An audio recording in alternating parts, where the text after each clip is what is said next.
The views expressed in this program do not necessarily reflect those of this station.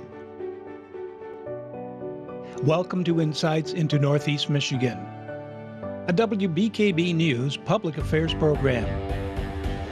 Insights deals with the issues affecting those in the community, as well as Northeast Michigan and the state. And now, Insights into Northeast Michigan.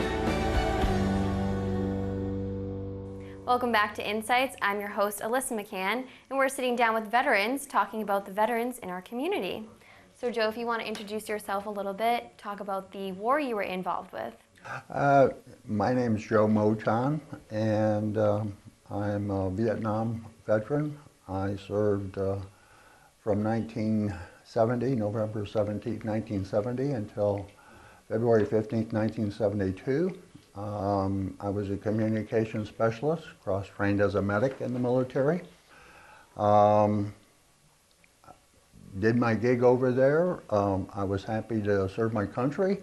It didn't matter whether you're drafted or not. The country is here for all of us. And if we didn't have that camaraderie, within the country, we wouldn't be here today. That's my feeling on that. There were some hard things said about us when we got back because the war dragged on so long. Guys coming back in 1966, 67, 68 were more receptive or more, appreciated than guys coming back later on when the war wound down. The war wound down and, I got back in 72. We didn't totally get out of Vietnam until 1975. They had basically, shut down all troop activity there in 1973. They started evacuating people out of there then. We did have advisors still there trying to rescue people and stuff after that war, up until 1975. When I got back from the service, I was experiencing a lot of difficulty. I had PTSD. Of course, I didn't call it PTSD then. The reception I got was not good. But again, like I said, I mentioned that earlier on because I think the people of the country at that time were tired of the war. They wanted results. They couldn't see the results coming from our government. There were too many politics involved with that war at that time, and that's the reason why I think our reception was not as good as some of the other receptions that, the earlier soldiers coming home had.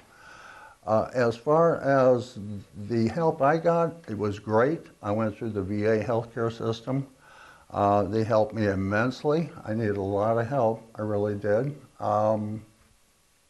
I've been through a number of hospitals. I was at the VA in Ann Arbor. I had excellent care there.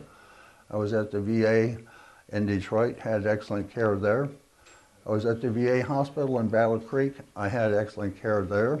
I have nothing but praise for the VA healthcare system for what they have to work with. The ground people or ground pounders that work at the VA do an excellent job. I've also been at the VA in Reno, Nevada, because I used to live in Nevada for a long time, or California actually, and I used to visit there quite a bit.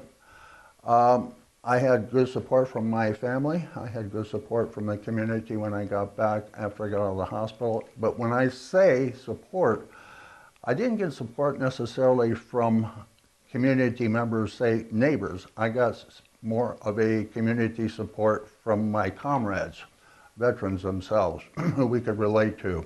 If you want to go back to what was the experience like when you came back from serving?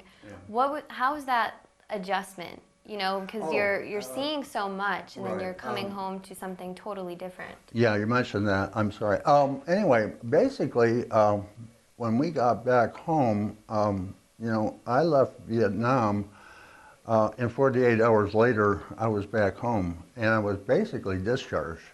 So you don't have any downtime. You don't have time to, decompress. Veterans today, I think, have a little more time to decompress because it's kind of mandatory now. When we got home, there was no such thing as decompressing. So consequently, you were left to your own devices. A lot of guys probably drank themselves to death or did a lot of heavy drinking.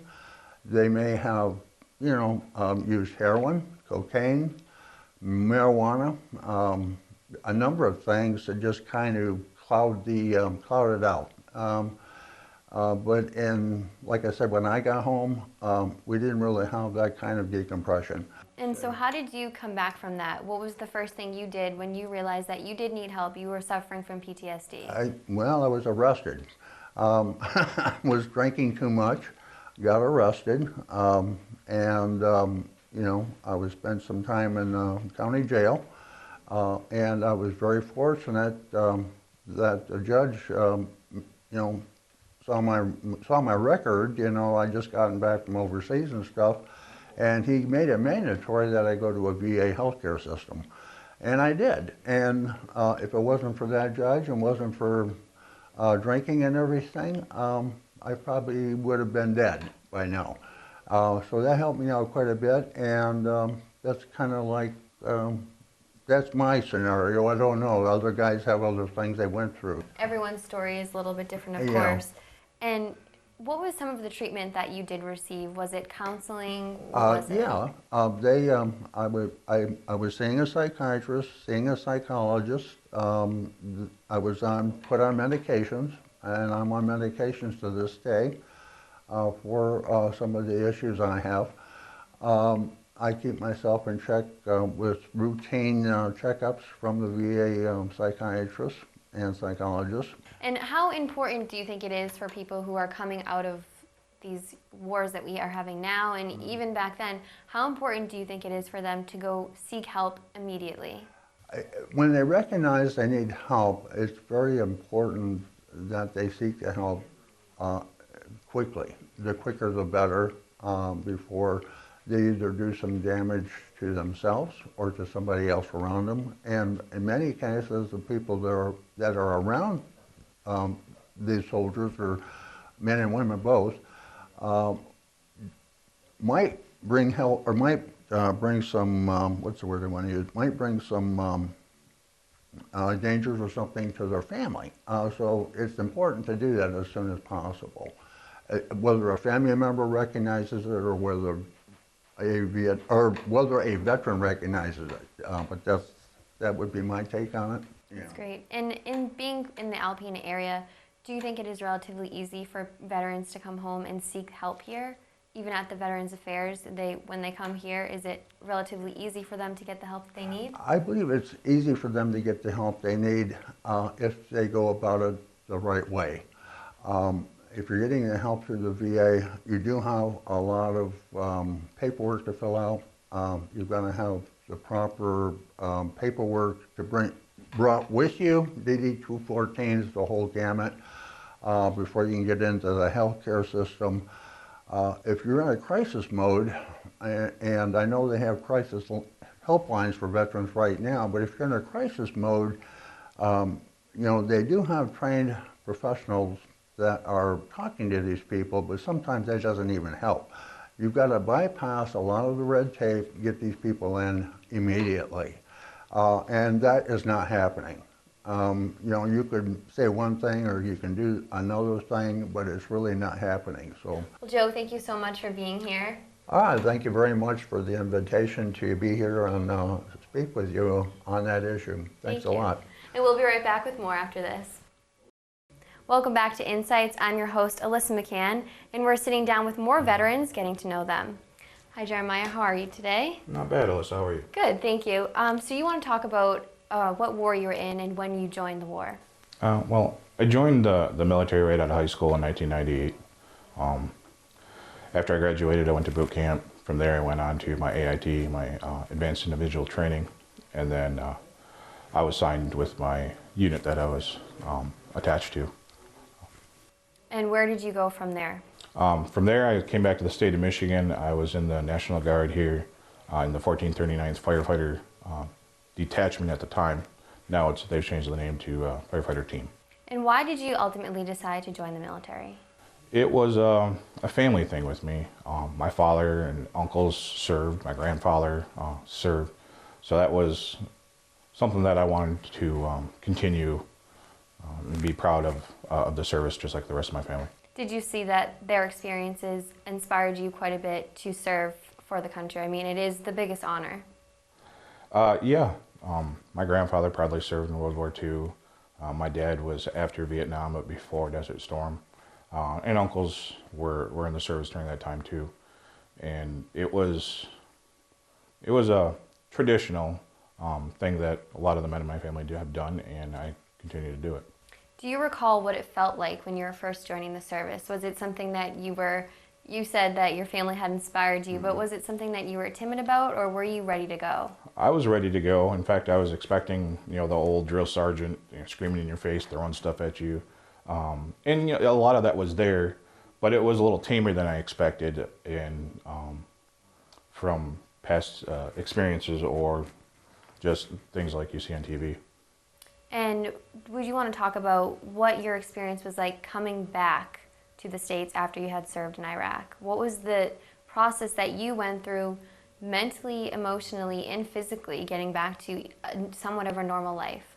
That was very hard.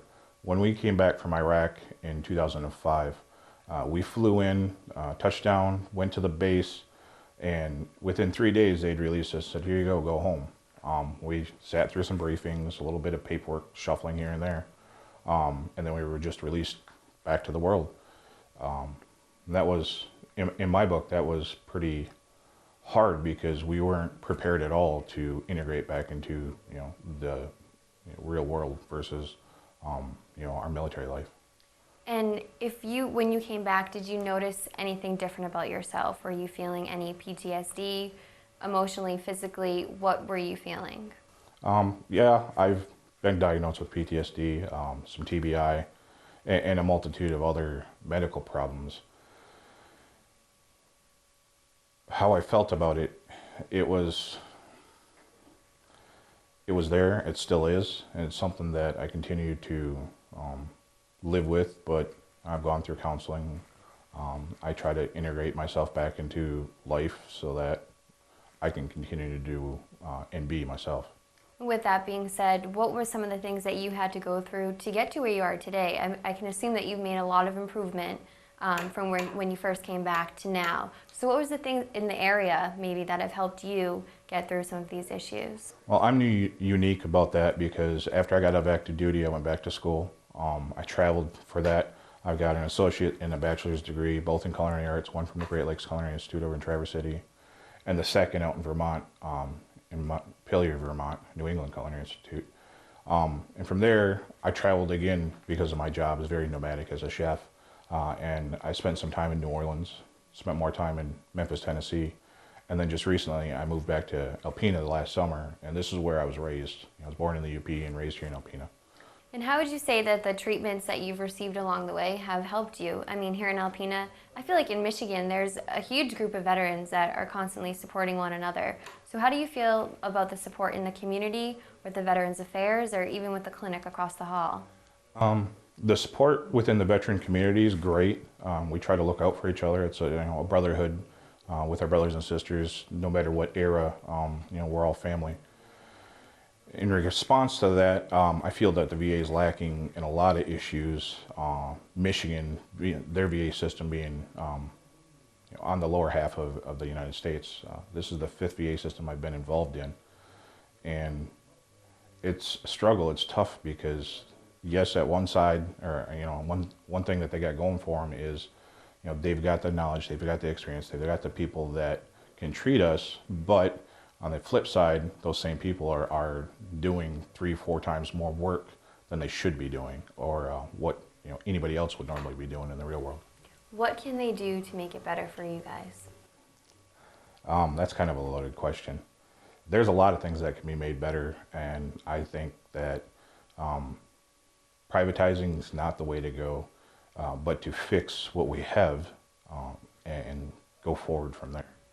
Do you think that coming out of the service and becoming a veteran, do you think that the process to go through to get treatment is easy, or is it a difficult one that requires a lot? It's very difficult. My personal situation, I've been fighting the VA for 100% disability now for over 4 years.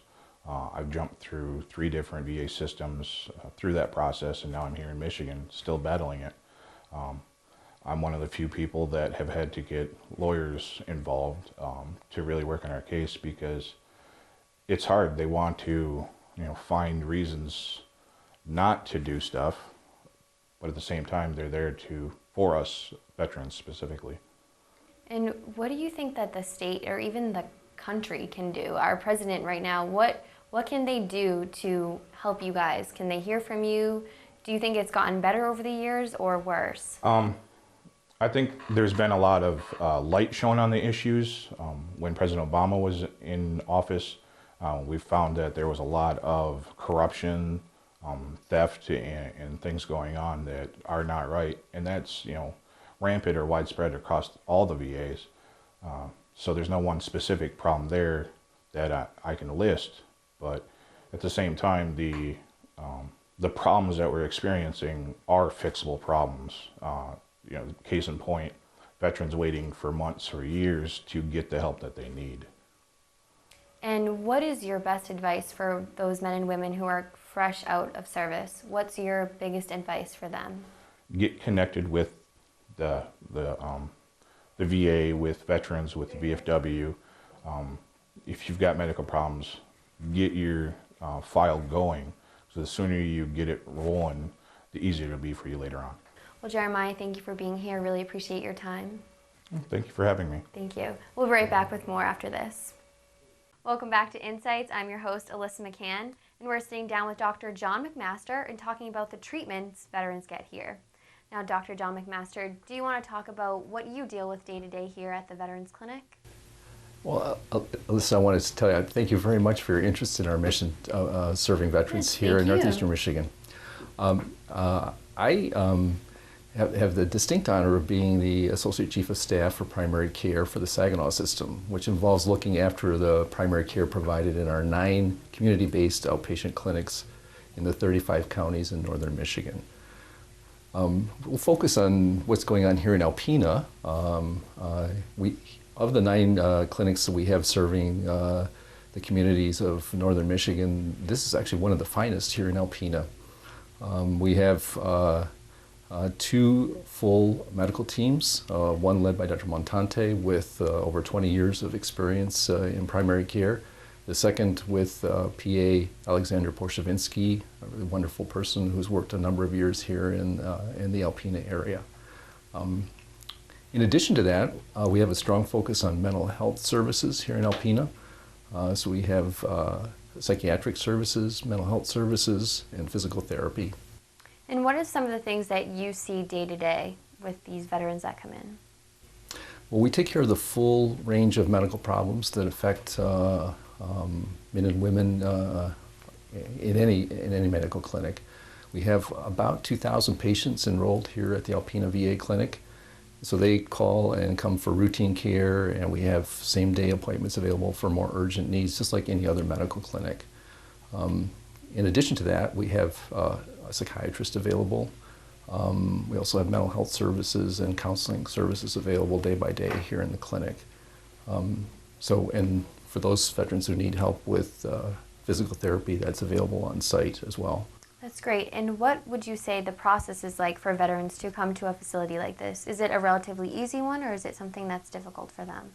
Well, the qualification for the VA medical benefit is determined by federal statute. So Congress sets the standards or the rules for who qualifies for the care.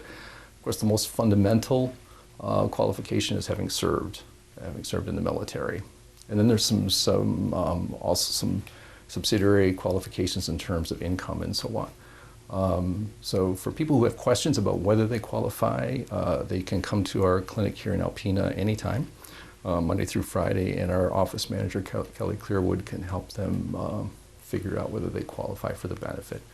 That's great. And do you feel that you would advise all veterans to seek mental or physical help the moment they come out of the service? Absolutely. It's a very comprehensive healthcare system, and they've earned it. People who've served our country deserve nothing less than comprehensive care in all the areas where we provide service, so I would highly recommend it to them. Do you think that there's anything more that the state or that even the country can do to help veterans get into these clinics or get the help they need quicker and more efficiently?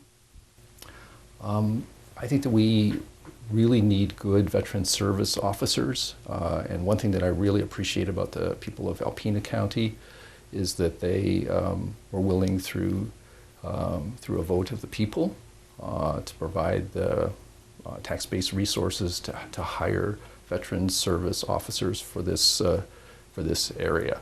And each of the surrounding counties also has wonderful people serving in that role as well. And so the veteran service officers become like an advocate for a veteran who's seeking the benefits that she or he have earned. So that office is available right here in Alpena, it's right across the hall from our Alpena clinic.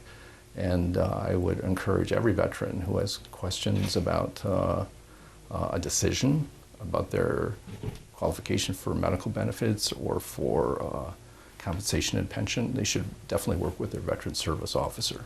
And we spoke to some veterans earlier, and they were talking about some improvements that could be made within the system. Do you see any improvements from your standpoint that could be made or have been made in the past that you think have really added to the veteran service? Well, we very much want every veteran who can qualify for the service to have it. We have the services in place and we want them to be used. So we seek every possible way that we can within the limits of a federal statute to get people the health care and in cases where it's needed, compensation and pension. There's a lot going on here and we really want this service to be available to every veteran. We have a veterans justice officer who helps veterans who are having any issues navigating their way through the justice system. We also have a social worker who's dedicated to making sure that no veteran is homeless, that everyone has the housing that they need. We have home-based primary care nursing and a home-based primary care medical team. Dr. Pabalon is making visits into the home for veterans that are not medically, physically able to come to the clinic. They can have home visits. There's also physical therapy and pharmacy services and social services for those veterans who are homebound. So there are a lot of things that people would benefit from.